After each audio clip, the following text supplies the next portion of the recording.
Hi friends, welcome to creative up. ഇന്നിതാ chicken ലസാനിയൻ്റെ recipe ആയിട്ടാണ് വന്നിട്ടുള്ളത്. ഇത് ലസാനിയ ഷീറ്റ് വെച്ച് ചെയ്തതല്ല കേട്ടോ, സമൂസ ഷീറ്റ് വെച്ച് ചെയ്തതാണ് കേട്ടോ. അപ്പോൾ ഇതെങ്ങനെ ഞാൻ ഉണ്ടാക്കിയിട്ടുള്ളത് എന്ന് കാണാം. അതിന് വേണ്ടി ഞാനിതാ ഒരു പകുതി ക്യാപ്സിക്കം, 2 വലിയ ഉള്ളി, ഇത്ര പോലും വെളുത്തുള്ളിയും കൂടെ എടുത്തിട്ടുണ്ട്. അപ്പോൾ ഇതൊക്കെ ഒന്ന് ചെറുതായിട്ട് തന്നെ കട്ട് ചെയ്തെടുക്കാം.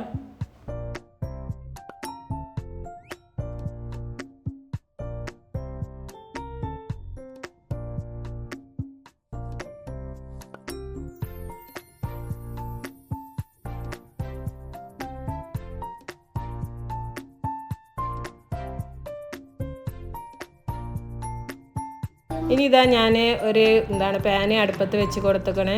പാന് ചൂടായപ്പോൾ അതിലേക്ക് ഞാൻ ബട്ടറാണ് കേട്ടോ ചേർത്ത് കൊടുക്കുന്നത്. ഇനി ഇതാ അതിലേക്ക് കട്ട് ചെയ്ത് വെച്ച വെളുത്തുള്ളി, വലിയ ഉള്ളി, ക്യാപ്സിക്കം ഇവയൊക്കെ ചേർത്ത് കൊടുക്കുന്നുണ്ട്. അടുത്തതായി ഇതിലേക്ക് ചേർത്ത് കൊടുക്കുന്നത് ഇതാ കുരുമുളക് പൊടി, പിന്നെ ഇതാ ഉണക്കമുളക് ചതച്ചത്, പിന്നെ ഇതിലേക്ക് ആവശ്യമായ ഉപ്പും കൂടെ ചേർത്ത് കൊടുക്കുന്നുണ്ട്. അതേപോലെ തന്നെ കുറച്ച് ഒറിഗാനും കൂടെ ഇട്ട് കൊടുക്കുന്നുണ്ട്. ഇനി നല്ലോണം മിക്സ് ചെയ്തെടുക്കുക. കൂടുതൽ നേരം ഇട്ട് കുക്ക് ചെയ്യേണ്ട ആവശ്യമൊന്നുമില്ല, ജസ്റ്റ് ഒന്ന് മിക്സ് ചെയ്തെടുത്താൽ മതി. അടുത്തതായി അതിലേക്ക് ചേർക്കാൻ പോകുന്നത് ഒരു തക്കാളിയാണ് കേട്ടോ. തക്കാളി ഞാൻ നല്ലോണം പേസ്റ്റ് ആക്കി എടുത്തിട്ടുണ്ട്, അത് അതിലേക്ക് ചേർത്ത് കൊടുക്കുന്നുണ്ട്. പിന്നെ അതേപോലെ തന്നെ നമ്മൾ ചിക്കൻ പീസ് ഇതേപോലെ പച്ചയിൽ തന്നെ അരച്ചെടുത്തതാണ്, അതും ചേർത്തിട്ട് ആവശ്യത്തിന് മുളക് പൊടിയും കൂടെ ചേർത്ത് കൊടുത്തിക്കണ്. കാശ്മീരി മുളക് പൊടിയാണ് ചേർത്ത് കൊടുത്തിട്ടുള്ളത്. ഇനി നല്ലോണം മിക്സ് ചെയ്തെടുത്തിട്ട് കുറച്ച് നേരം അടച്ച് വെച്ചിട്ട് തന്നെ ഒന്ന് വേവിച്ചെടുക്കാം.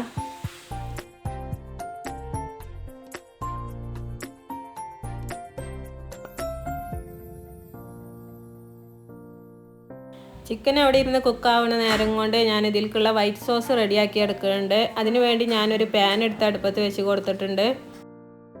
എന്നിട്ട് ഞാൻ അതിലേക്ക് ബട്ടർ ഇട്ട് കൊടുക്കുന്നുണ്ട്. ബട്ടർ ഒന്ന് ചൂടായി വരുമ്പോൾ ഞാൻ അതിലേക്ക് 2 സ്പൂണ് മൈദപ്പൊടി ചേർത്ത് കൊടുക്കുന്നുണ്ട്. എന്നിട്ട് നല്ലോണം മിക്സ് ചെയ്തെടുക്കുന്നുണ്ട്.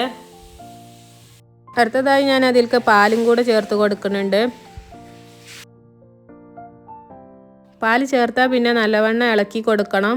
എല്ലാം ഞാൻ സോസ് കട്ട പിടിക്കും കേട്ടോ. കൈ വിടാതെ നല്ല കട്ടകളൊക്കെ ഉടച്ചിട്ട് തന്നെ ഇളക്കി കൊടുത്താൽ നല്ല പെർഫെക്റ്റ് ആയിട്ടുള്ള സോസ് തന്നെ കിട്ടും. പിന്നെ ഇതാ ഞാൻ ഈ സോസിലേക്ക് കുറച്ച് കുരുമുളക് പൊടി ചേർത്ത് കൊടുക്കുന്നുണ്ട്. അതേപോലെ തന്നെ കുറച്ച് ഉപ്പ് ഇട്ട് കൊടുത്തേക്കണ്. അടുത്തതായി ഞാൻ ഇതിലേക്ക് കുറച്ച് ഒറിഗാനും കൂടെ ചേർത്ത് കൊടുത്തേക്കണ് കേട്ടോ. ഇനി നല്ലോണം ഒന്നും കൂടെ മിക്സ് ചെയ്തെടുക്കുന്നുണ്ട് കേട്ടോ. അപ്പോൾ നമ്മളെ വൈറ്റ് സോസ് ഇവിടെ റെഡി ആയിട്ടുണ്ട്. ഇപ്പോൾ കണ്ടില്ലേ, നല്ല പെർഫെക്റ്റ് ആയിട്ട് തന്നെ വൈറ്റ് സോസ് റെഡി ആയിട്ടുണ്ട്. ഇത്രയും ആയാൽ മതി കേട്ടോ. നമ്മളെ ചിക്കൻ എന്തായിക്കണമെന്ന് നോക്കാം. ചിക്കനും ഇവിടെ റെഡിയായി വന്നിട്ടുണ്ട് കേട്ടോ. ഇനി നമുക്ക് സാധനം സെറ്റാക്കി എടുക്കാം. അതിന് ഞാൻ ഇതേപോലത്തെ ഒരു ബൗൾ എടുത്തിട്ടുണ്ട്. ആദ്യം തന്നെ അതിൽ കുറച്ച് വൈറ്റ് സോസ് സ്പ്രെഡ് ചെയ്ത് കൊടുക്കുന്നുണ്ട്. അതിൻ്റെ മുകളിലായിട്ടാണ് കേട്ടോ ഞാൻ സമൂസ ഷീറ്റ് വെച്ച് കൊടുക്കുന്നത്. ഇതിങ്ങനെ റൗണ്ടിലുള്ള പാത്രമായതുകൊണ്ട് ഇതേപോലെ മടക്കിയിട്ടാണ് വെച്ച് കൊടുക്കുന്നത്. നിങ്ങൾ നീളത്തിലുള്ള പാത്രമാണെങ്കിൽ നീളത്തിൽ വെച്ച് കൊടുത്താൽ മതി. ഒരു 3 ഷീറ്റ് വെച്ച് കൊടുത്തിട്ട് അതിൻ്റെ മേലായിട്ട് ഞാൻ ഈ ചിക്കൻ്റെ മിക്സ് ഒന്ന് പരത്തിയിട്ട് തന്നെ വെച്ച് കൊടുക്കുന്നുണ്ട്. അതിനുശേഷം വീണ്ടും അതിൻ്റെ മേലെ വൈറ്റ് സോസ് സ്പ്രെഡ് ചെയ്ത് കൊടുക്കുന്നുണ്ട്. അടുത്തതായി അതിൻ്റെ മുകളിൽ മുസറല്ല ചീസ് ഇട്ട് കൊടുക്കുന്നുണ്ട്. അത് ഇട്ട് കൊടുത്തതിൻ്റെ ശേഷം അതിൻ്റെ മുകളിലായിട്ട് വീണ്ടും സമൂസ ഷീറ്റ് നേരത്തെ വെച്ചതുപോലെ തന്നെ വെച്ച് കൊടുക്കുന്നുണ്ട്. 3 ഷീറ്റ് തന്നെയാണ് കേട്ടോ ഞാൻ വെച്ച് കൊടുക്കുന്നത്. എന്നിട്ട് ഇതാ വീണ്ടും അതിൻ്റെ മുകളിലായിട്ട് ചിക്കൻ്റെ മിക്സ് ഇട്ട് കൊടുക്കുന്നുണ്ട്. എന്നിട്ട് വീണ്ടും വൈറ്റ് സോസ് ആക്കി കൊടുക്കുന്നുണ്ട്.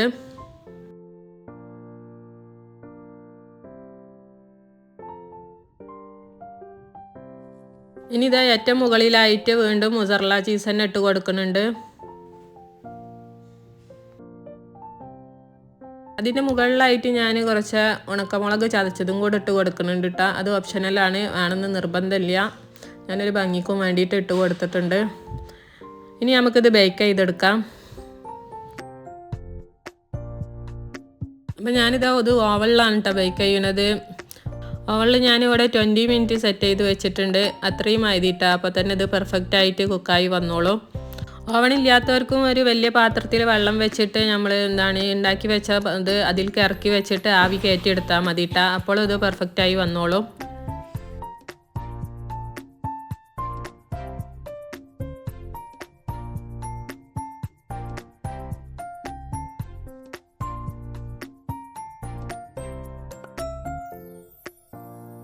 അങ്ങനെ ഇതാ നമ്മൾ സാധനം ഇവിടെ സെറ്റായി വന്നിട്ടുണ്ട്. നമുക്കിതൊന്ന് എടുത്ത് നോക്കാം. ഇപ്പോൾ കണ്ടില്ലേ, നല്ല പെർഫെക്റ്റ് ആയി തന്നെ നമ്മൾ ലസാനിയ ഇവിടെ റെഡി ആയിട്ടുണ്ട്. നല്ല ടേസ്റ്റാണ് കേട്ടോ ഈ ലസാനിയൊക്കെ. അപ്പോൾ ഇതേപോലെ ഉണ്ടാക്കി നോക്കാത്തവരുണ്ടെങ്കിൽ തീർച്ചയായും ഒന്ന് ഉണ്ടാക്കി നോക്കി. ഇപ്പോൾ ഏതായാലും നോമ്പല്ലേ, ഈ എണ്ണയിൽ മുക്കി പൊരിക്കണ പലഹാരങ്ങൾ കഴിക്കുന്നതിനേക്കാളും ഒന്നും കൂടെ നല്ലത് ഇങ്ങനത്തതൊക്കെ ആവും. അപ്പോൾ ഇതൊക്കെ ഒന്ന് ട്രൈ ചെയ്ത് നോക്കിയിട്ടാ. പിന്നെ സാധാരണ പറയുന്ന പോലെ തന്നെ വീഡിയോ ഇഷ്ടപ്പെട്ടിട്ടുണ്ടെങ്കിൽ ലൈക്ക് ചെയ്യാനും ഫ്രണ്ട്സിനും ഫാമിലിക്കൊക്കെ ഷെയർ ചെയ്ത് കൊടുക്കാനും മറക്കരുത്. അതേപോലെ തന്നെ സബ്സ്ക്രൈബ് ചെയ്യാതെ കാണുന്ന പുതിയ കൂട്ടുകാരുണ്ടെങ്കിൽ ഒന്ന് സബ്സ്ക്രൈബ് ചെയ്ത് സപ്പോർട്ട് ചെയ്യും കൂടെ ചെയ്യണേ. അപ്പോൾ ഇന്നത്തെ വീഡിയോ ഇത്രേ ഉള്ളൂ.